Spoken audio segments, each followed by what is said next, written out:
11th physics के revision class में इसके पहले what is motion, Newton's first law of motion, second law of motion, third law of motion. फिलहाल 11th standard का syllabus start नहीं किया है, थोड़ा सा रिवीजन कर रहे हैं जो जरूरी है। मैंने जनरल मैथ्स का भी एक पीरियड लिया था, वो जनरल मैथ्स का पीरियड मतलब मैथ्स का पीरियड ऐसा नहीं जो फिजिक्स में भी काम आता, वो मैथ्स है। तो जिनको फिजिक्स करना है उनको भी वो अनिवार्य है देखना, वो जो मैथ्स का लेक्चर जो दिया था मैंने, वो सिलेबस का मैथ्स नहीं था। वैसा ही अभी Newton's first law, second law, third law, क्या किया था first law, everybody has a tendency to maintain state of rest और of uniform motion unless and until some external unbalanced force acted upon it। तो उसका मतलब क्या था मैंने बताया था, कोई भी बॉडी यदि एक जगह पे है तो वो एक जगह पे रहेंगी जब तक उसको कोई फोर्स से वो बॉडी को उठाते नहीं, ढकेलते नहीं, लाइक दैट। या तो कोई भी बॉडी यदि मोशन में है तो जब तक उसको फोर्स नहीं लगाते तब तक वो बॉडी रुकेंगी नहीं। तो मैंने ये भी बताया था कैरम की जैसा कॉइन है, उसको फ्लिक करते हैं और टाल यदि सरफेस रफ है तो वो कॉइन जल्दी रुक जाएगा, सरफेस यदि ज्यादा स्मूथ है तो कॉइन आगे जाएगा। मतलब ऐसा कि यदि आप ऐसा सरफेस बना सके कि जिसमें फोर्स ऑफ फ्रिक्शन है ही नहीं तो वो कॉइन रुकने की नहीं रही। इसका ही मतलब ये हो गया कि कोई भी बॉडी अपनी अवस्था, अपनी स्टेट जो है वो कायम रखती है, आइदर स्टेट ऑफ रेस्ट और ऑफ यूनिफॉर्म मोशन। ये फर्स्ट लॉ बताया था। फिर सेकंड लॉ भी बताया था।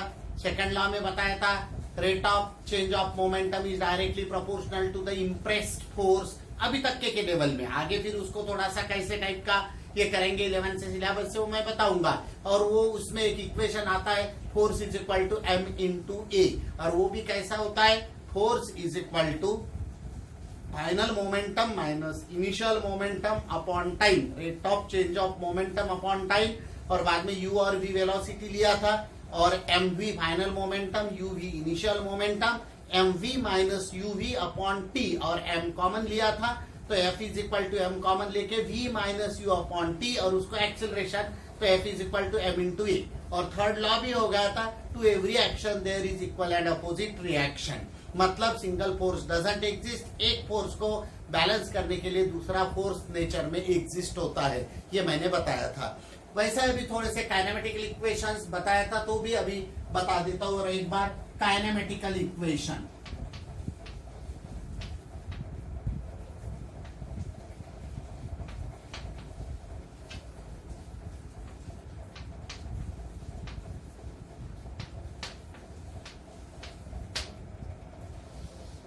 काइनेमेटिकल इक्वेशंस, यदि बॉडी एक जगह पे दूसरे जगह पे मूव हो रही है, u जो है ये है इनिशियल वेलोसिटी,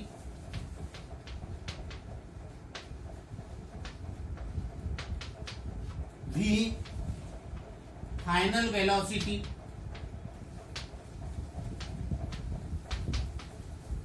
उसके बाद a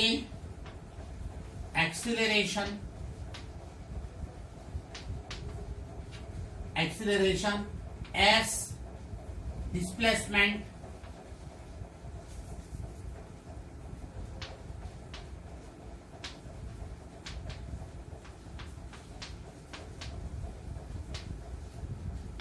और टी टाइम। तो काइनेमेटिकल इक्वेशन पहला v is equal to u plus a t, ये आपको ऑलरेडी हो चुका है, वो आपको ध्यान रखना पड़ेगा आगे के इसके लिए। दूसरा s is equal to U T plus half A T square. और third kinematical equation v square is equal to U square plus 2as। ये तीन इक्वेशंस को बोला जाता है kinematical equation in linear motion. In linear motion इसलिए बोलता हूं कि अभी ये आगे के सिलेबस में आपको रोटेशनल मोशन जब आएगा, ऑसिलेशन जब आएगा, तो उसमें आपको जैसा रोटेशनल मोशन में, सर्कुलर मोशन में एंगुलर क्वांटिटी आएंगी, angular displacement, angular velocity, angular acceleration, angle का डिस्प्लेसमेंट होगा। तो वो टाइम पे काइनेमेटिकल इक्वेशन चेंज होती है, और कैसे चेंज होते हैं तो वो टाइम पे मैं आपको बताऊंगा। तो ये s is equal to u plus a t, half s is equal to U T plus half A T square, उसके बाद v square is equal to u square plus 2as, ये 3 काइनेमेटिकल इक्वेशंस है। उसके बाद मैंने scalars और vector physical quantities बताए थे। फिजिकल क्वांटिटी जिनको डिस्क्राइब करने के लिए सिर्फ मैग्नीट्यूड की आवश्यकता होती है तो उनको स्केलर फिजिकल क्वांटिटीज बोला जाता है, और ऐसे physical quantity which can be describe by their magnitude as well as direction तो उनको वेक्टर फिजिकल क्वांटिटीज बोला जाता है। फिर मैंने बताया था momentum is the product of mass and velocity. फिर work energy power, work energy power के फॉर्मूले देख लेते हैं। वर्क क्या होता है? वर्क होता है फोर्स इनटू डिस्प्लेसमेंट।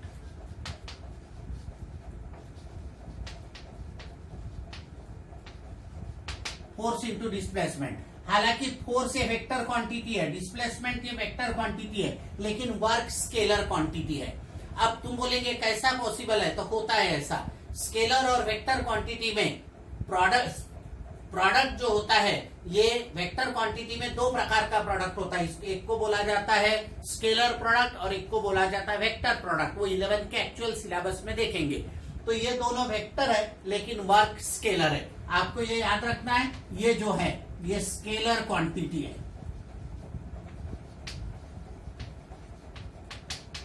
और ये जो है ये वेक्टर क्वांटिटीज है।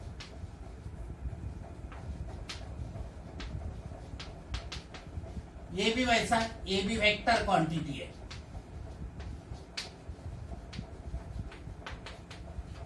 वेक्टर क्वांटिटी है।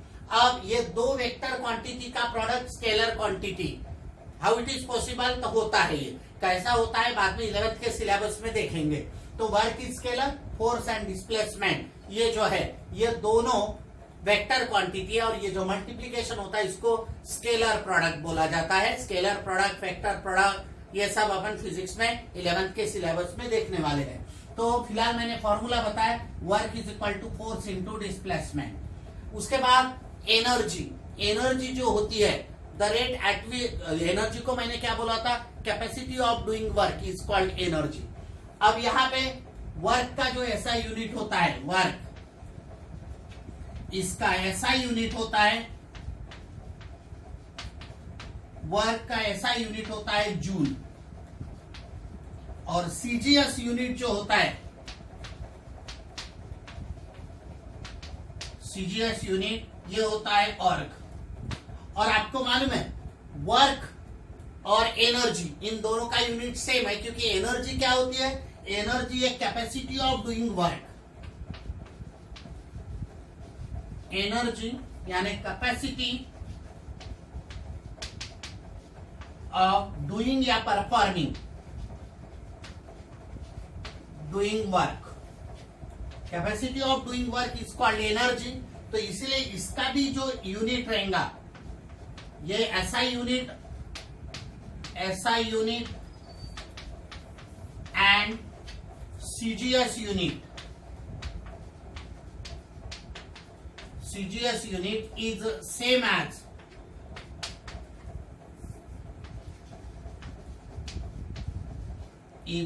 As work. ये आपको याद रखना है। तो वर्क जो होता है कैपेसिटी ऑफ डूइंग वर्क, कार्य करने की क्षमता एनर्जी होती है। तो ऐसा यूनिट और सीजीएस यूनिट ये वर्क और एनर्जी के सेम होते हैं। फिर एनर्जी में आपको मालूम है मेन दो प्रकार के एनर्जी होते हैं, काइनेटिक एनर्जी और potential energy.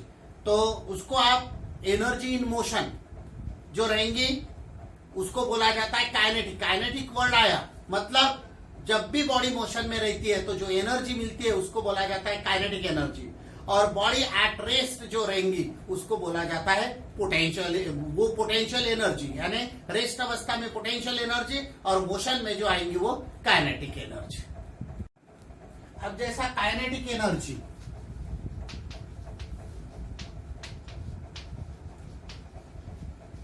if a body of mass m moving with velocity v, then kinetic energy is given by half mv square। ये काइनेटिक एनर्जी। सपोज ग्राउंड से हाइट पे पोटेंशियल एनर्जी है, तो potential energy जो होती है, potential energy ये होती है body of mass m, acceleration due to gravity G और एच, एम जी एच, यानी ग्राउंड से यदि हाइट पे बॉडी है तो उसकी potential energy M G H होंगी। अब ये एनर्जी के टाइप कोई भी रहे, उसका एसआई यूनिट और सीजीएस यूनिट चेंज होता नहीं। एसआई यूनिट सेम रहेगा जूल और सीजीएस यूनिट रहेगा अर्ग। अब उसके बाद आता है पावर। पावर क्या होता है? Power the rate at which work is done, the rate at which work is done, the rate at which work is done is called power। यानी पावर जो होता है वो वर्क अपॉन टाइम होता है। Rate, the rate at which work is done मतलब work upon time, इसको क्या बोलेंगे? पावर। तो पावर जो होता है ये स्केलर क्वांटिटी होती है। Power is equal to work upon time, work upon time. अब वर्क क्या होता है? तो वर्क होता है F into s, displacement, force into displacement, और टाइम सपोज T है। तो naturally power is equal to force multiplied by displacement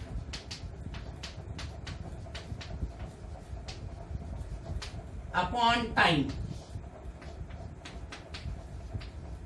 अब पावर जो रहेगा ये power is equal to force multiplied by displacement upon time, velocity, displacement upon time velocity.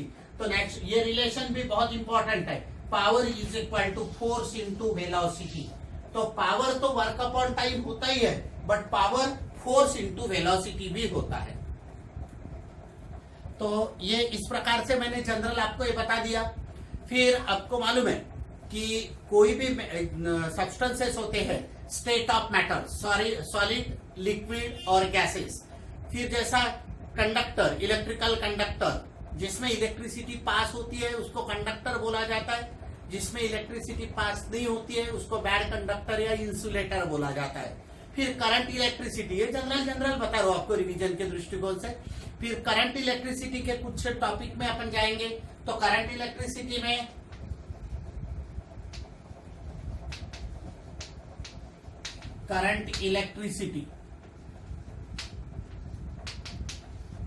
ये current electricity में charges motion में आते रहते हैं तो करंट इलेक्ट्रिसिटी, और एट रेस्ट रहेंगे तो इलेक्ट्रोस्टैटिक। वो 11 के इसमें आएगा। स्टैटिक मतलब रेस्ट पे, और मोशन में मतलब करंट इलेक्ट्रिसिटी, करंट बोला जाता है। तो ये करंट इलेक्ट्रिसिटी में व्हाट इज इलेक्ट्रिक करंट? तो आपने देखा था इलेक्ट्रिक करंट किसको बोला जाता है? Electric current, flow of charge per unit time. क्या होता है electric current? Flow of charge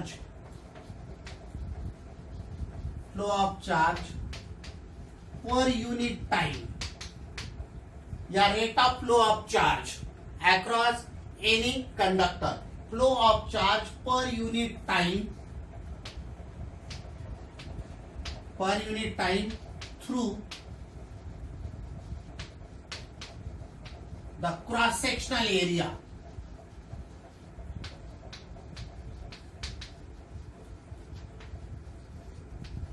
of a conductor,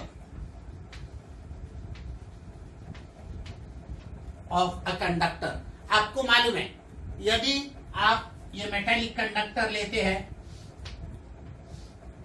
तो ये मेटेलिक कंडक्टर में बहुत सारे इलेक्ट्रॉन्स होते हैं, और वो electrons are in state of random motion. और वो जब भी ये आइसोलेटेड कंडक्टर है, यानी इसको कोई फील्ड नहीं लगाया आपने। जब फील्ड नहीं लगाते हैं तो ये जो इलेक्ट्रॉन्स होते हैं वो स्टेट ऑफ रैंडम मोशन में, यानी जैसा ये इलेक्ट्रॉन ऐसा है, ये इलेक्ट्रॉन ऐसा जाएगा तो ऐसा मूव होगा, ये इलेक्ट्रॉन ऐसा मूव होगा, कोई इलेक्ट्रॉन जो है वो ऐसे अपर के तरफ जाएंगे, मतलब स्टेट ऑफ रैंडम मोशन। और ये आइसोलेटेड कंडक्टर है, मतलब कोई इलेक्ट्रिक फील्ड नहीं लगाया। अब सपोज, और जितने, यानी स्टेट ऑफ रैंडम मोशन है but net current flow zero हो रहेगा, क्योंकि सभी के मोशंस कैंसल होंगे। मतलब एक जितना क्रॉस सेक्शन से इधर से जा रहे हैं उतने क्रॉस सेक्शन से इधर आ रहे, तो net flow of charge zero हो जाएगा। तो नेचुरली आइसोलेटेड कंडक्टर से इलेक्ट्रिसिटी पास नहीं होती है। अब होता है क्या है कि ये एक्सटर्नल इलेक्ट्रिक फील्ड नहीं लगाया, तो अब मैं इलेक्ट्रिक फील्ड लगाता हूं। यदि मैंने एक्सटर्नल इलेक्ट्रिक फील्ड लगाया, मतलब क्या करना पड़ता है आपको इलेक्ट्रिक पोटेंशियल मालूम है। इलेक्ट्रिक पोटेंशियल मतलब ऐसा, आप हीट कैसी ट्रांसफर होती है from higher level to lower level.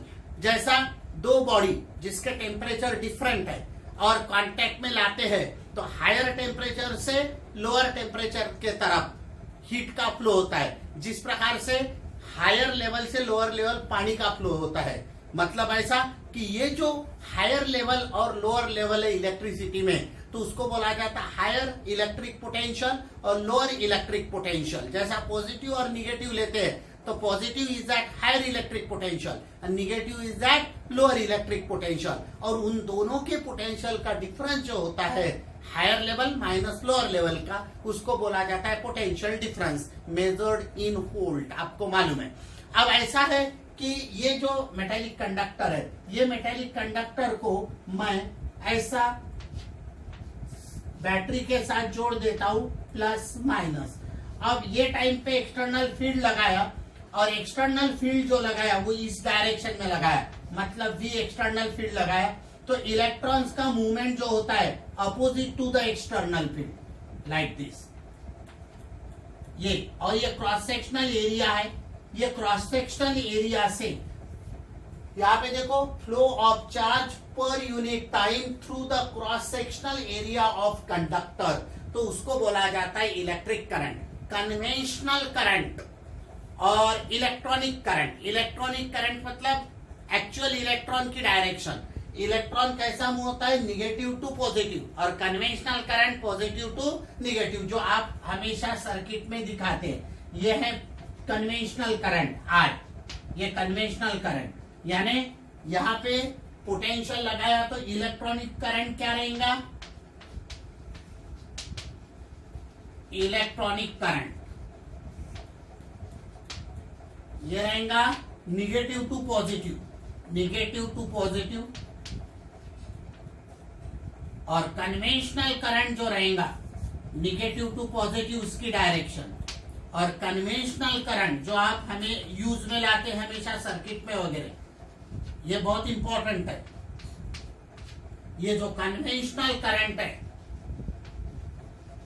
इसकी डायरेक्शन रहेंगे, कन्वेंशनल करंट की direction from positive to negative, ये कन्वेंशनल करंट की डायरेक्शन है। तो इलेक्ट्रॉनिक करंट ऐसा रहेगा, और कन्वेंशनल करंट ये कन्वेंशनल करंट है जो अपने को हमेशा कंसीडर करना पड़ता है, कन्वेंशनल करंट। तो this is about electric current. अब इलेक्ट्रिक करंट मेजर कैसा किया जाता है, इलेक्ट्रिक करंट जो मेजर किया जाता है इट इज मेजर्ड